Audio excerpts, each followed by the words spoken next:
Hi, Crystal. My name is Elizabeth Roback, and I'm in the PAD 747 class, and I'm one of your respondents for your TAB Memo podcast.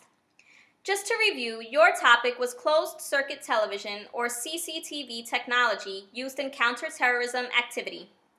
In your memo, you went over several of the features of CCTV, such as video content analysis and biometric facial recognition, and how these features can be used in counterterrorism operations. In your tab, you may want to provide some examples of specific government agencies that are using CCTV in their counterterrorism operations, and how exactly is it being used.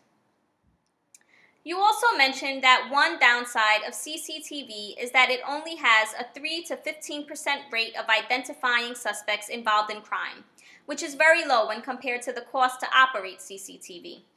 However, since your tab is focusing on counterterrorism uses of CCTV, you should provide some research on how CCTV has prevented terrorist activities.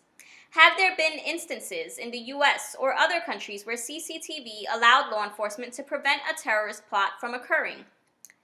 You brought up in your memo that some people feel that the use of CCTV is a violation of the Fourth Amendment rights.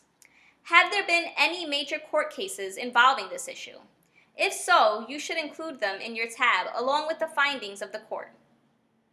You talked about China's Golden Shield, which is the most sophisticated CCTV system, and New York's Ring of Steel. You may want to do some research on how governments of other countries are using CCTV and how can the U.S. learn from them. Lastly, you may want to discuss the vulnerabilities of CCTV. When doing an internet browse of CCTV, I came across the topic of video sniffing, in which hackers hack into CCTV footage and use the footage for their own purposes.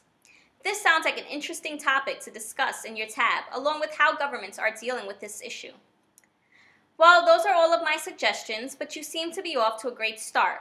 I wish you the best of luck with your tab research and a great semester. Thank you.